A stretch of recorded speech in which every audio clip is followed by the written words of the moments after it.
தமிழ் எழுத்துக்கள் எழுதப்பட்ட பொருட்களாலையும் அரசாண்ட மன்னர்களாலையும் சில அறிஞர்கள் புகுத்தின சீர்திருத்தங்களாலையும் பல்வேறு வடிவ மாற்றங்களை அடைஞ்சு கடைசியா நாம இப்ப எழுதுற இந்த நிலைக்கு வந்திருக்கு.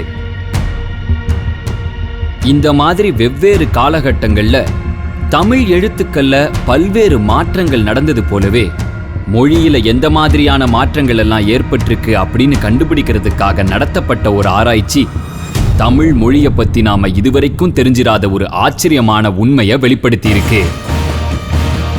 அது என்ன? வாருங்கள் பயணிப்போம். தமிழி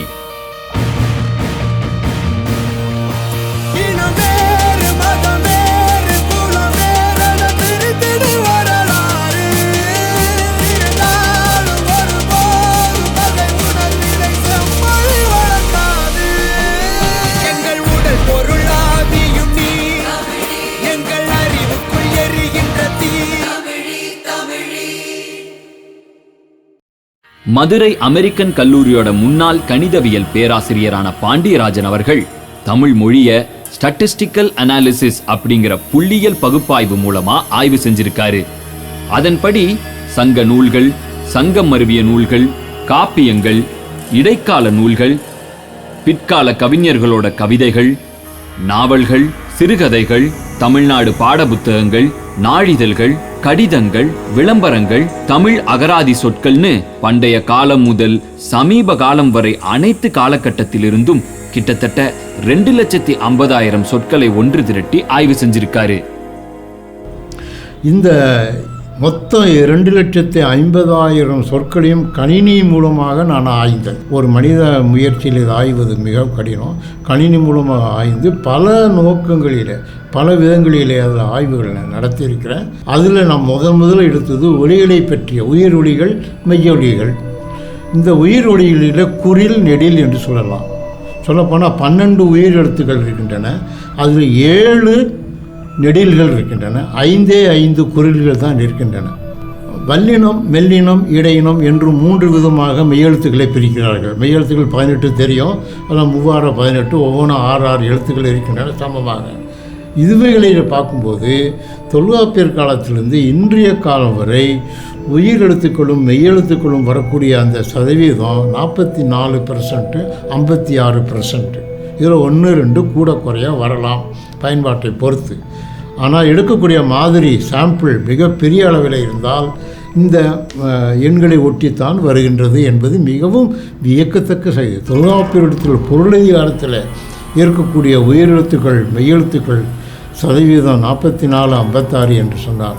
இன்றைக்கு தினமணி, தினமலர் என்ற நாளிதழ்களிலே வரக்கூடிய தமிழிலே இருக்கக்கூடிய உயிரெழுத்துக்களும் மெய்யெழுத்துக்களும் அதே சதவீதத்தில் ஏறக்குறைய இருப்பது தான் மிகவும் ஆச்சரியப்படக்கூடிய உண்மையாகும். இந்த உயிரெழுத்துக்களிலும் குறில் 5 என்று சொன்னேன், நெடில் 7 என்று சொன்னேன். இருந்தாலும் குறில் தான் 83% குறில் தான் நம்ம பயன்படுத்துகிறோம். நான் பேசுகின்ற மொழியிலே குறில் ஒலிகள் தான் மிகவும் அதிகம், நெடில் ஒலிகள் மிகவும் குறைவு. 17% தான். 7 நெடில்களையும் சேர்த்து நம்ம 17%, 15%, ரொம்ப பிரச்சனை 20 கூட வச்சுக்கணும். இந்த 80-20% தான் 2300 ஆண்டுகளாகவே நம்ம பார்க்குறோம். ரொம்ப ஆச்சரியமாக இருக்குது. தமிழ் நம்ம பேசுகிறது தானே எழுதுகிறோம். அப்படி எழுதும்போது தமிழர்கள் குறில் உயிர்களைத்தான் மிகவும் அதிகமாக பயன்படுத்துகிறார்கள் என்பது தான் அவங்க ஆச்சரியப்படக்கூடிய ஒரு உண்மை. அப்புறம் மெய்யெழுத்துக்களில் வல்லினம், மெல்லினம், இடையினம் என்று நான் சொன்னேன். அந்த வல்லினம், மெல்லினம், இடையினம் என்ன சதவீதத்தில் இருக்கு என்று பார்த்தால் இந்த 3ம் ஏறக்குறைய தொல்காப்பியர் காலத்திலிருந்து இன்றைய தினசரிகள், நாளிதழ்கள், மேகசின்ஸ், வார இதழ்கள் வரக்கூடிய தமிழ் மொழியிலே கூட 44% வல்லினம், 26% மெல்லினம். இது ரெண்டும் சேர்ந்தால் 70% தான் வல்லினமும் மெல்லினமும். மீதி இருக்கின்ற 30% பார்த்தீங்களா, இங்கே 44 அதிகம், 26 குறைவு.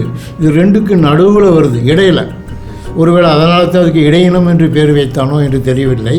இடையினம் இடையிலே வருகிறது, வல்லினத்திற்கும் மெல்லினத்திற்கும் இடையிலே வரக்கூடிய இந்த இடையினம் 30%. இந்த 2300 ஆண்டுகள் காலமாகவும் ஏறக்குறைய இதே சதவீதத்தில் தான் வல்லினம். இதுக்கு ஒரு கிராஃப் வரைபடம் போட்டு பார்த்தால் வல்லினம் மேலே இருக்கும், கூட குறைய வரும்.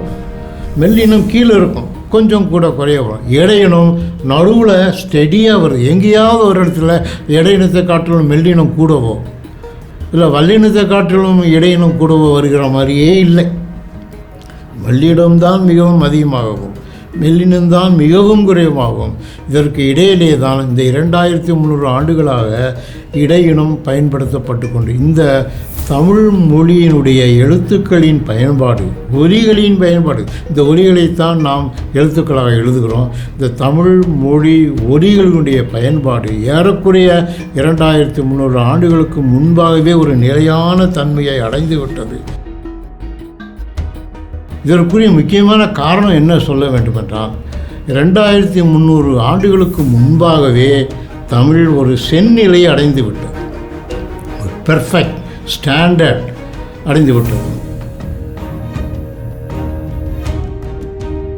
2500 ஆண்டுகளுக்கு முன்பே முழு வளர்ச்சி நிலையை எட்டி செந்நிலையை அடைந்து விட்ட ஒரு மொழி எவ்வளவு 1000 ஆண்டுகளுக்கு முன்பு தோன்றியிருக்க வேண்டும்?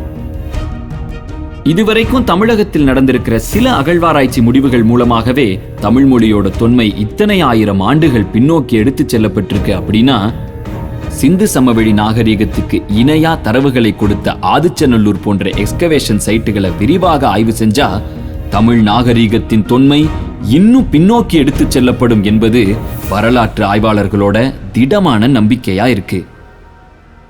இந்தியாவிலேயே முதலாக நடத்தப்பட்ட அகழாய்வு ஆதிச்சநல்லூரில் தான்.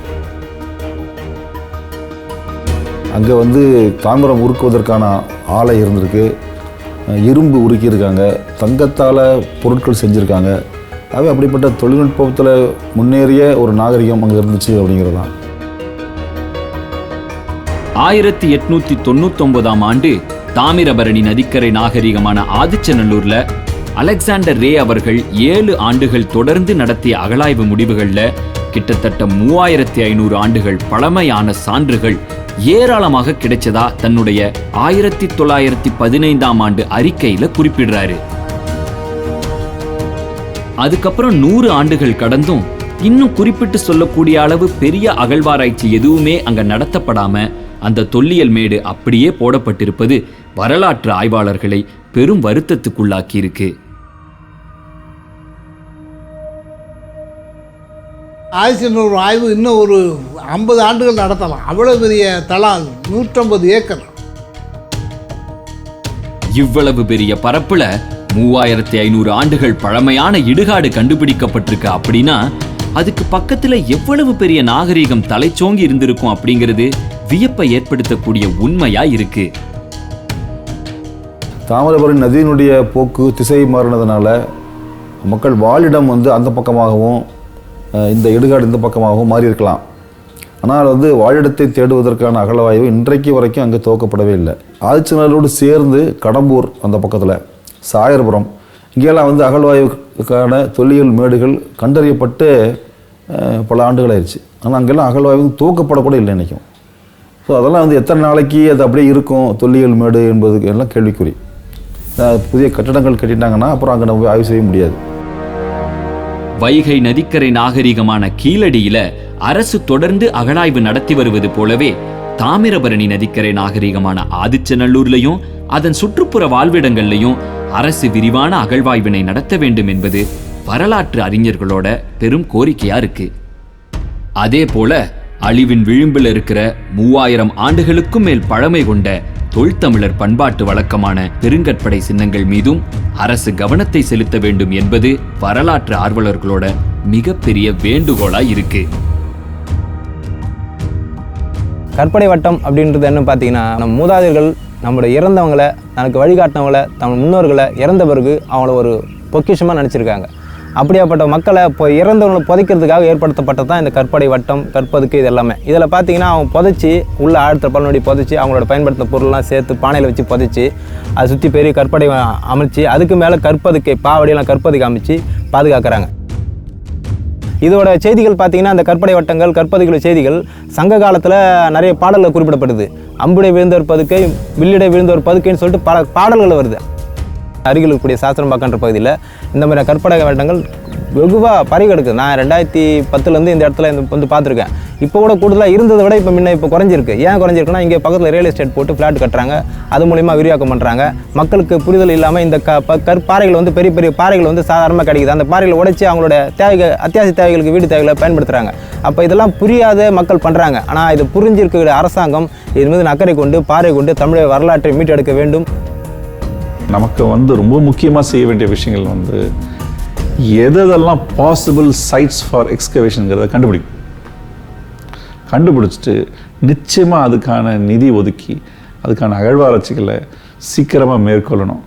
இல்லைன்னா அதெல்லாம் வந்து உங்களுக்கு அர்பனைஸ் ஆயிடுச்சுன்னா உங்களுக்கு நமக்கு வந்து எல்லாத்தையும் அழிச்சிருவாங்க. ஏன்னா நீங்கள் வந்து இன்றைக்கி பல இடங்களில் பார்க்கலாம். நீங்கள் கடைக்கால் தோண்டும் போது உங்களுக்கு கிடைக்குது, பானை கிடைக்குது, அது கிடைக்குது, இது கிடைக்குதுன்னு சொல்கிறாங்க.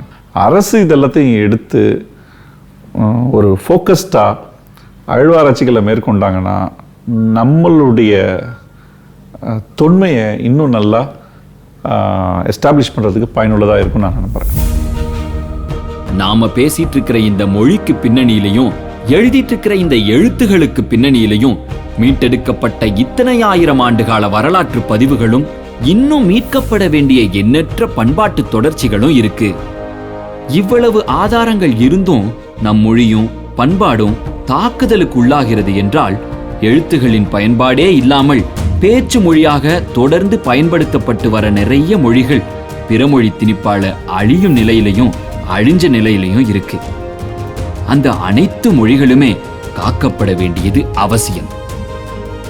ஏன்னா ஒரு மொழியோட தொன்மையையும் வரலாற்றையும் மீட்டெடுத்து அடுத்த தலைமுறைக்கு எடுத்து செல்வது மட்டும்தான் அந்த மொழி சார்ந்த இனத்தை அழியாமல் பாதுகாக்கும் ஒரே வழி.